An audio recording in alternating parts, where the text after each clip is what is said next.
Hey, I'm Ashley. Welcome to Just Momming Around, the podcast. So, we're going to talk about what got me to this point. I'm very new to the podcast world, don't really know anything about it. Very new to YouTube, learning about it every single day. And I just want to share my story. I was actually featured in a news article, and that's kind of what made me just say, fuck it, let's just put all the information out there, right? So, I did not set out to be a single mom. That was never the plan. I was married. I was in a relationship for the better part of about 10 years or so. And things did not work out. And I guess I'll talk about the divorce and what led to it, what I think led to it. I think because they never gave me a full explanation. Everybody else got the full explanation, and it has been reported back to me, some of the things that have been said, which are not, they don't make me happy, let's just say that. But I didn't see the point of having any drama, right? Whatever. So we were trying to have a baby for a year or two, and it didn't work out for us, which ended up being one of those things. If I knew then what I know now. So I'm grateful that we did not have a child together. I'm not in a situation where I have to share custody or any of that, that drama. So I thought our communication was great. It was not. One of the things I learned at the end of the relationship was basically they went along with what I said to prevent an argument. Not that we had a lot of arguments, but I guess that's why we didn't have a lot of arguments, because they just agreed with what I said to make things easier. And said that I was somewhat of a control freak. I'm sure that I was. I don't deny that.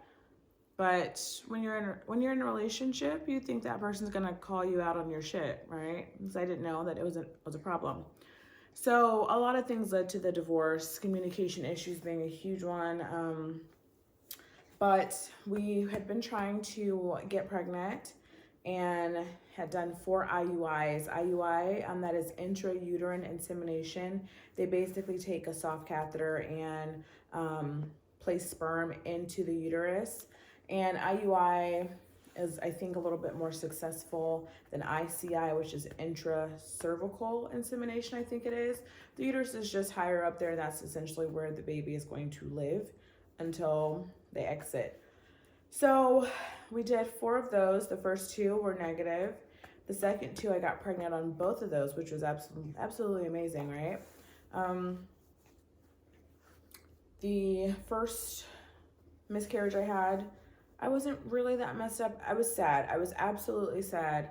I wasn't messed up from it because the first number was so low. The beta was like 9, right? Anything over 5, you're considered pregnant. So it was a very low number from the jump, but I felt really good about that one. I felt happy that my body was even able to get pregnant. So I was just like, oh my God, I have the capability to get pregnant. And that's what that first one told me. Even though the number was low, my body worked. And then the second one, the number was high and it was rising and rising, and then it just started to fall. And that one changed my entire life. So that was September of 2019. I was actually at a convention for work. I went to a breakfast with all of the air traffic control ladies, and I left to go back to work for something. I needed to take care of some paperwork. I had gone in for blood work before, so I went in for blood work in the morning, went to a breakfast, left to go back to work to take care and sign some papers. On the way back to this convention, I was just waiting on the phone call, and I got out of the car and I'm walking inside, and my phone rings and it's the doctor, and I'm so excited because I just know there's not a doubt in my mind that my number is great. And I hear, so hard. I hear the person on the other end of the phone, and you can hear that they're just torn apart, trying not to cry. And my heart just dropped. And she apologized to me. She was like, I'm so sorry, Ashley. And I don't remember walking to this side. I was at Bally's in Las Vegas, and I don't remember walking to sit down I don't know how I got to where I was sitting down, but I just kind of blacked out. And when I came to, God only knows how long it had been. And I was just sitting like on the floor against the wall. Felt like my whole world had just crumbled around me. And I left work. Oh, I left the convention. I remember going to the parking garage and calling my boss because I was getting official time to go to this convention. And I want them to think I was scamming. So I called my boss and I was absolutely hysterical. I don't even know how I drove home. And I let my spouse at the time know. And they were supportive, but it felt very detached to me. Whether that's the case or not, I will never, ever know. We're no longer on good terms, but that's how it felt to me. I almost wanted, expected, needed, I don't even know the word, for us to cry together and mourn the loss of this baby together. And they just seemed okay. And I know that everybody handles grief differently. And according to them, towards the end when we had a conversation or two about it, they felt like they had to support me and just be strong for me, which is great. But I also wanted to know that you were hurt too about losing our baby. So the lack of engagement. The lack of engagement really bothered me, and I didn't know at the time. I also didn't know what I needed.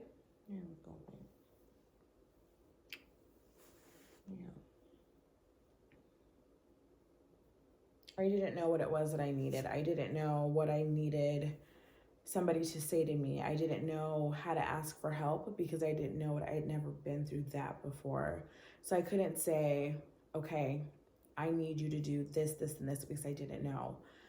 Just so happens my best friend now was there and she had kind of experienced something similar. And so she was able to really be there as a support system. I had a couple other girlfriends that I spoke to and they were able to be there in the exact ways that I needed because they had already experienced this.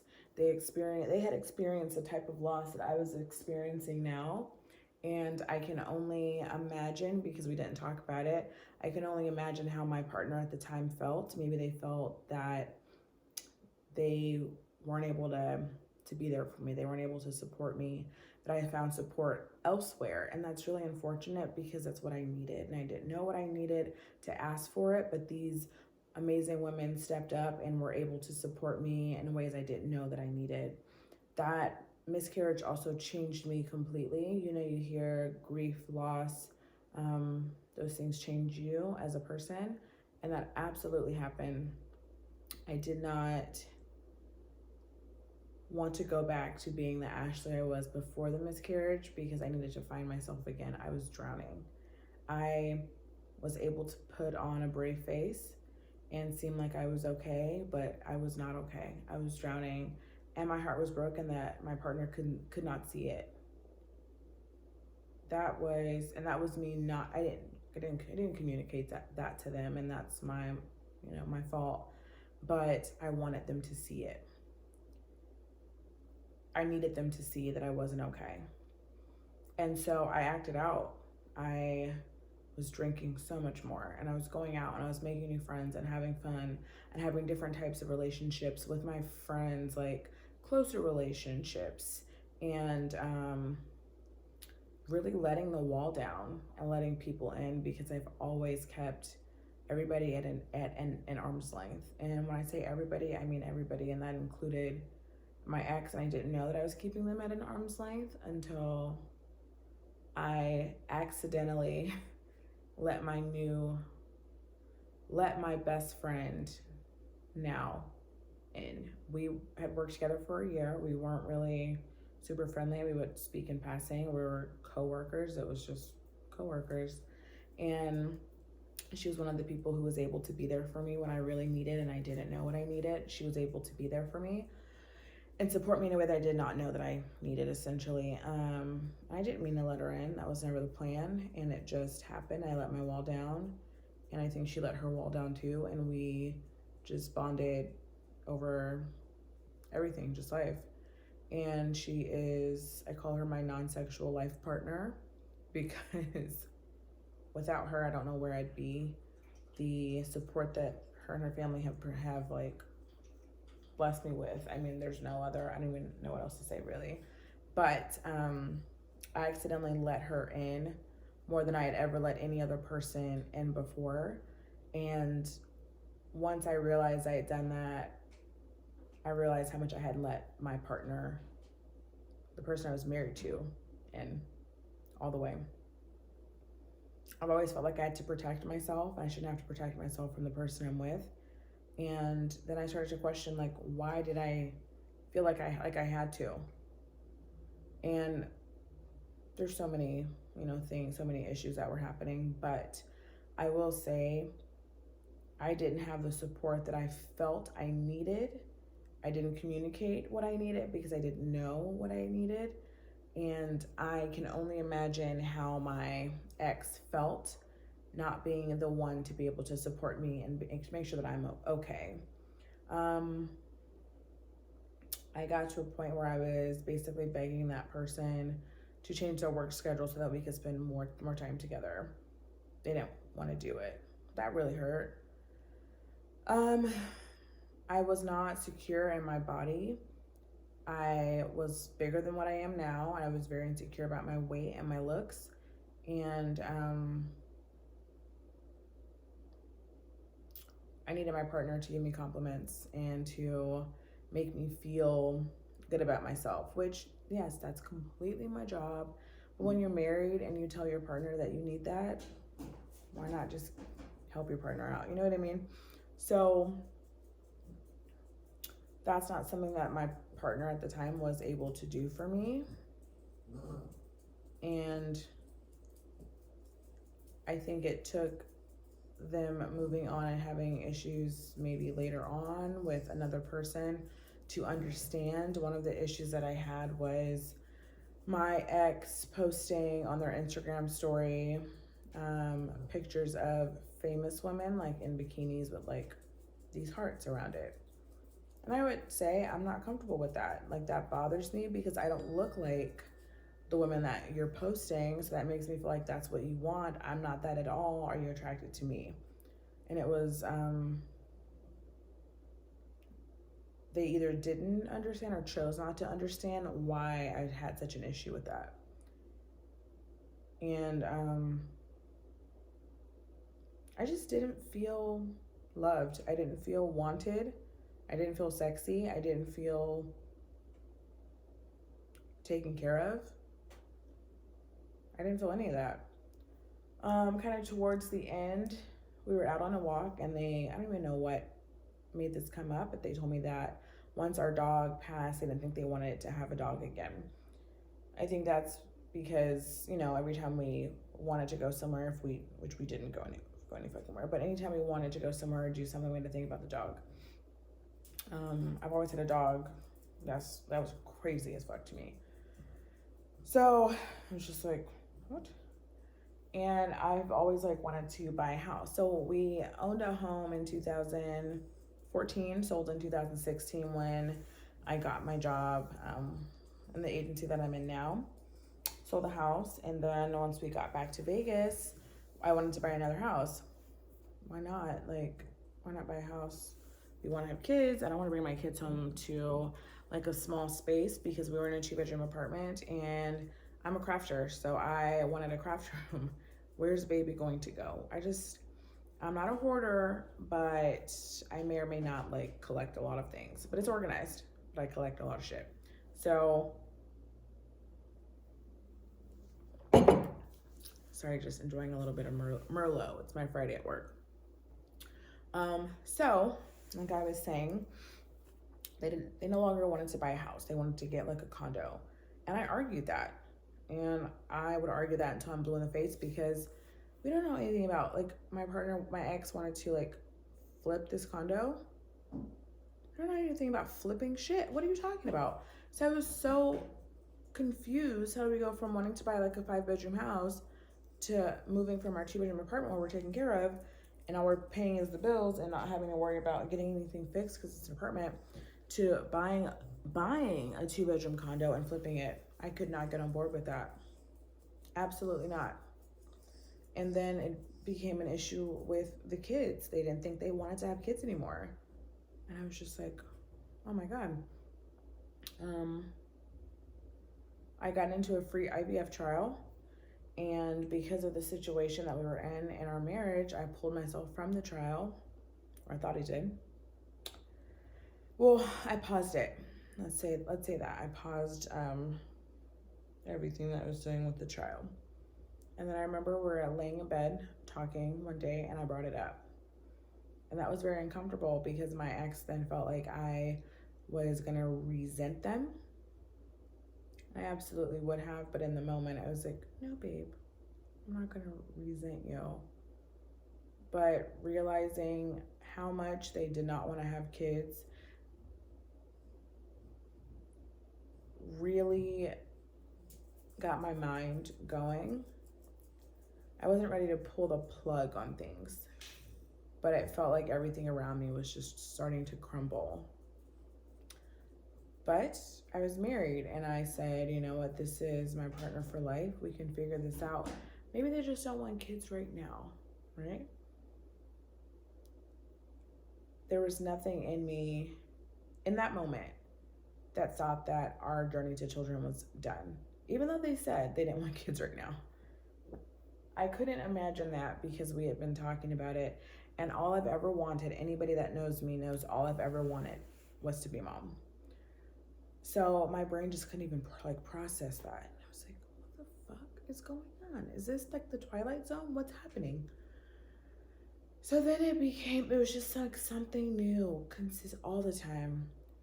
I don't know that I'm in love with you anymore. And I'm just like, okay, what the fuck? And to me, I'm sorry, I didn't announce it, but I wasn't in love all the time. In my mind, in a marriage, you fall in and out of love. I don't every day. I'm like, oh my God, I'm so in love with you. Fuck that. No, there are some days I want to just slap them across the face, but I don't because I'll go to jail. But I love them and I respect them every day. But I'm not head over heels in love every day. So that was the norm for me. Over like the 10-year span, I'd fall in and out of love all the time. So when they say I'm not in love with you, I don't think I'm in love with you anymore. I'm just like, okay, I'm not fucking in love with you all the time either. I didn't think it was that big of a fucking deal. I think that conversation, we had plans with some friends to go to the movies the day that my ex says that they don't think they're in love with me anymore. I don't think it's that big of a fucking deal. The ex is really upset. And I explained, like, I fall in and out of love with you all the time. Again, this is me not thinking shit's a big deal when obviously it is. I was like, do you still want to go out? And they say, yeah. I guess now they really didn't want to go out. I was supposed to say no or not ask. I don't know. I don't fucking know anymore. But, we ended up going to movies, had a great time. I didn't think anything of it. We held hands in the car there. We held hands on the way home. Didn't think that it was that big of a deal. I brought up counseling and they said they didn't think we were there yet. I was like, okay, we'll be fine. Like, yeah, it fucking sucks. We're in a rough spot. That shit happens in marriage. You go through rough fucking patches. It's a big deal, but you work through it because you're married, right? No, that's not what happens. It's just something new consistently, like all the time. And then my ex says that they want to separate. Or no, we're out on a walk. They're again talking about, like, you know, they don't think they're in love with me, all this other bullshit. And I was like, maybe being a little sarcastic. I don't know what I was even thinking. Oh, that little twitch. I don't know what was going on in my mind, but I remember exactly where we were, and it was like, do you want to separate? And they said, yeah, I think so. And it was like somebody just like slapped me across the face. What the fuck? So I was like, okay. So once we got back in the house, I started grabbing my shit and moving to our spare room. I went on Amazon, ordered myself a bed frame and a mattress. And my ex is like, you're gonna move out, it's fine. We were sleeping in the same bedroom. I was sleeping on the couch. And they were like, do you want to sleep in the bed? No. I don't want to sleep in the fucking bed that we've shared together because shit got tough and you're ready to fucking go. Like, what the fuck? Again, there were many issues in the relationship, but nothing that I did that I thought couldn't be worked out. So we are, separated, and they just changed immediately. Went from thinking that they were like married to single, started acting single, going out, not coming home. We're in this person's truck, there's a lipstick in the car. That's never happened before. I say, what the fuck is this? My ex says, it isn't what you think. What am I supposed to think? It's not mine or it's not yours. What the fuck? I hear them on FaceTime with like women, middle of the night. Are they talking to a friend? Maybe, who knows? But I am a human being and I'm allowed to have emotions. And when you start acting completely differently, like completely different, what am I gonna think? I'm human. And everything was, it's not what you think. It's not what you think. Okay. Another thing was that I didn't show a lot of emotion. No, I didn't, because I didn't feel like I could. So one day, I get super emotional and we're talking, and I'm so enraged that I throw a plate in the sink with a piece of sandwich on it, and the plate shatters. My ex is so uncomfortable, walks to the room. They don't feel safe. So you know what I do? Because at this point, I'm like, no, I need to explain myself. I'm allowed to show emotion. I'm pissed because I'm being told that I can't react. All this is happening to me. The rug has been yanked from underneath me, and I'm not allowed to react how I need to react. You don't get to just run off anytime I get pissed off. You've done all of this. You've changed the dynamic of my life, and I don't get to show the emotion that I need to show. I have to show the emotion that you're comfortable with. Fuck that. So I grab a butter knife to unlock the bedroom door, and I open the door, and my ex is like in the corner with these big eyes. I don't feel safe. Packs a bag and leaves. How am I allowed to react when this person that I had planned our lives together thought everything was great, or okay, let's say okay, and it's just like done. So we were getting along because I didn't want to be like a bitch. I could have been an absolute fucking bitch, but I wasn't. And I wanted us to get along because we had almost 10 years under our belt. And we had been talking, and getting back together was not out of the freaking question, because part of the reason that we're separated so this person could travel and do all of this shit. And I'm just like, can you not travel? Like, you couldn't take a trip? And while we were married, they always wanted to travel. And I was like, okay, well, where do you want to go? Do we have the money for it? Do we have the money for this? We had bills that they were not involved in whatsoever. And after many attempts of me trying to get them involved, they still weren't involved. I was like, okay, well, let me know where you want to go. Pick the place. Tell me how much it costs. We'll figure it out. Never happened.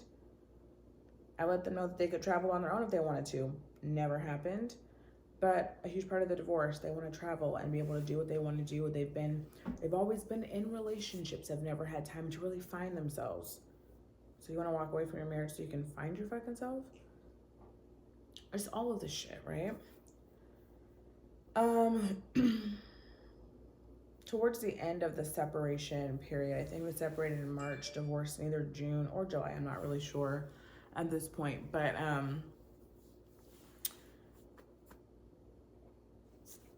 I was then interested in doing foster care. You can't do foster care if you're married. So we were chit-chatting about it, and we were done, at least for now. So I was like, okay, well, I really want to do the foster care thing. I can't do this if you and I are married but not together, not doing this together. So I decided to file for divorce because I wanted to be a mom. And that's exactly what I did. And it fucking sucked. And it hurt. And I cried the whole time. When we were getting the documents notarized, I was crying like a baby because this chapter of my life was closing, and it fucking sucked. It was awful. It was absolutely fucking awful. And then I started the foster care classes. And my ex will live with me for a little bit until they found a place, which I was fine with because I wanted them to be okay because we've been together for so long. A little bit of anger set in because I found out that my now ex was back in communication with the person she dated right before we got together. And I found it very hard to believe that two people hadn't spoken for almost 10 years. And then a few months after they separate from their partner of 10 years, all of a sudden you're back in communication. I don't know that I believe that much in coincidences. So, and they're together to this day. So I don't know. I'll never know the truth behind that. I'd like to believe that they were not involved while we were still together, but it looks really, really bad. And I am only human and I can only go by how I feel and how that person's actions made me feel. Do I know how my actions made them feel? No, because it wasn't communicated to me. I was not the perfect wife. Absolutely not. Did I do some shady ass shit? Yeah, absolutely. And it really sucks that my partner at the time could see me going through some of the craziest situations of my life and start acting out, and they never speak up about it. Give me a little bit of fucking leeway. If you're uncomfortable with something, tell me you're uncomfortable with something. Because anything that I did, I asked about it and said, are you okay with it? And my partner always said yes. Are you okay with me doing this? Yeah, babe, that's fine. Are you sure? Yeah, I'm good with it. Everything was, I'm good with it. Not one time did they say they weren't okay with something that I asked about. Nope, I'm lying to you. One time something was not okay and I apologized, like, oh, I'm sorry. Didn't happen again. But that happened while we were already separated. So, supposed to be a mind reader. It sucks that I completely became a different person and acted out, and that person didn't even have enough love for me or concern for me to say, are you okay? You're not acting like you. You're not the Ashley that I know what's going on.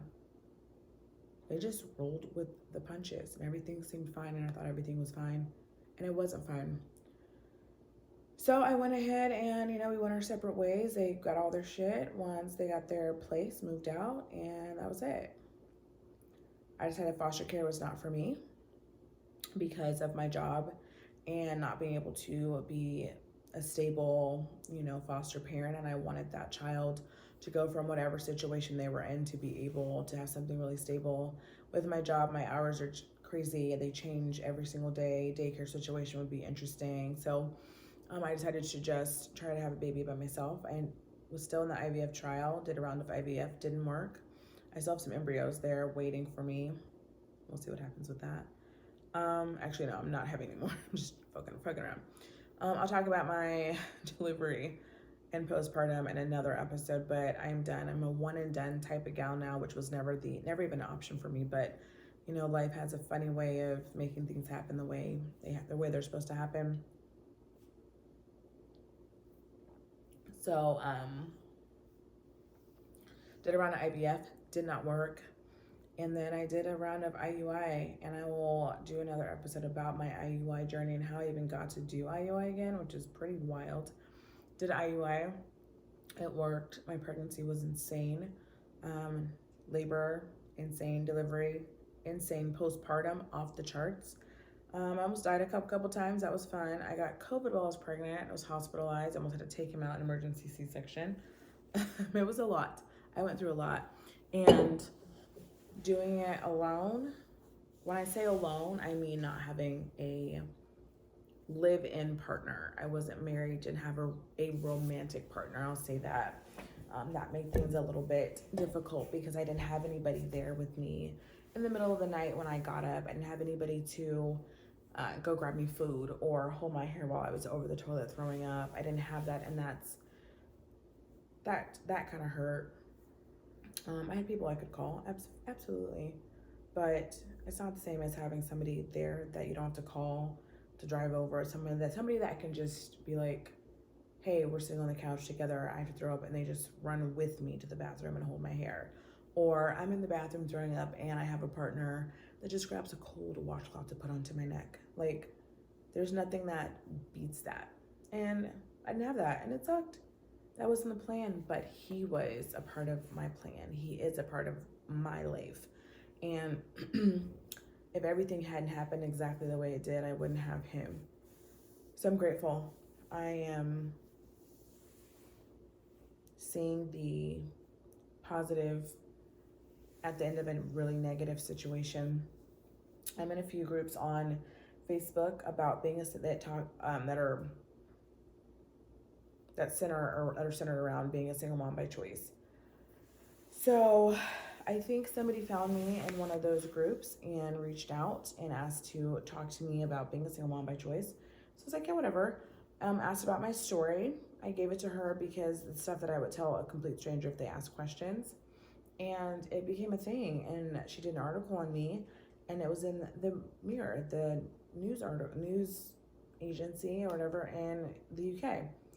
So that was pretty cool. Shared the article. Before I actually shared the article, I saw the title of it, and it's not very favorable to my ex. It says, like, woman leaves 10-year marriage after partner admits that they don't want kids.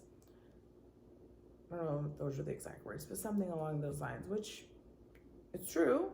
I filed for divorce because my ex did not want kids.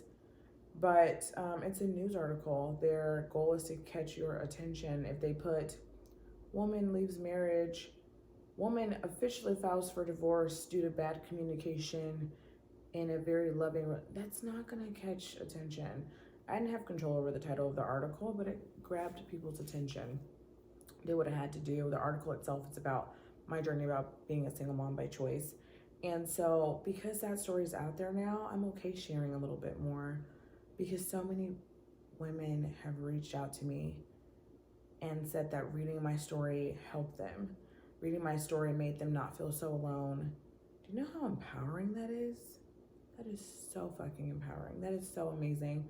I was on a high. And right when that high started to come down, she messages me.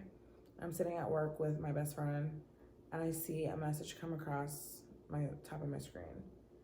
And it's the lady that wrote the article. And it looks like has something else in the works. So I go sit down next to my best friend, and somebody else wants to run the story in a magazine. I don't get paid for it. How crazy is that? What are the chances? And so it's like, this story is like touching people, reaching out. It's across the world. Like, what? This is crazy. This is me, Ashley, mom to AJ, and somebody that I've never met is interested in my story. That's crazy. And it makes me feel so empowered and so good. And I want this to be a safe space for women and moms and women that are trying to conceive, women that are moms, people that have questions. I want to be able to provide resources, and I'll link my contact information so you can reach out to me if you have questions. I'd love to answer. I'd love to connect. What I really want from this podcast is for women to come together and connect and be able to really just have a conversation. If it's a day that we just talk shit about the crazy things about being a mom that you never thought you were going to experience, let's do that. If it's a day where we talk about the loss of a parent during pregnancy or postpartum, loss of a parent, period, let's talk about that. Let's talk about money. Let's talk about childcare. Let's just talk about the good things, because it's not always bad. Let's talk about the crazy shit that you say or do while your kids are sleeping and while you're trying to get them to sleep. Are you begging them to sleep? Who knows? The things that moms do, it's crazy. And some of the stories that I see in some of my mom groups, hilarious. So I want to talk about all of that. I want to talk shit. We can figure out some new mixed drinks together. It'd be awesome to be able to like link up with a couple of people, have an event, I want this to reach as many women as it can because I want to help as many women as I can. Hopefully you learned something from me, and I, of course, want to learn stuff from you. And I'm looking forward to getting to know a few of you in person, hopefully. And you guys can see my little one grow up and see this little nugget just become a little toddler because he's sitting up already. He's 5 months now. But he's passed out for the night. It is 8:33. He's done for the night. I'm actually going to go put him down and wash some dishes. That's what I do when he's sleeping. I clean. So I'm going to go wash some dishes and finish my glass of Merlot. Maybe have some dinner. And hopefully I'll be back with something else, something exciting pretty soon here. But that's my story of how I came to become a single mom by choice. And I'm proud of my decision. It is one of strength and pride. And I overcame shit that I should not have been able to overcome, but I did. And that makes me feel so fucking good. I look forward to chit-chatting soon, and I will do another one of these sooner rather than later, hopefully, if he allows. And that's it. All right, bye.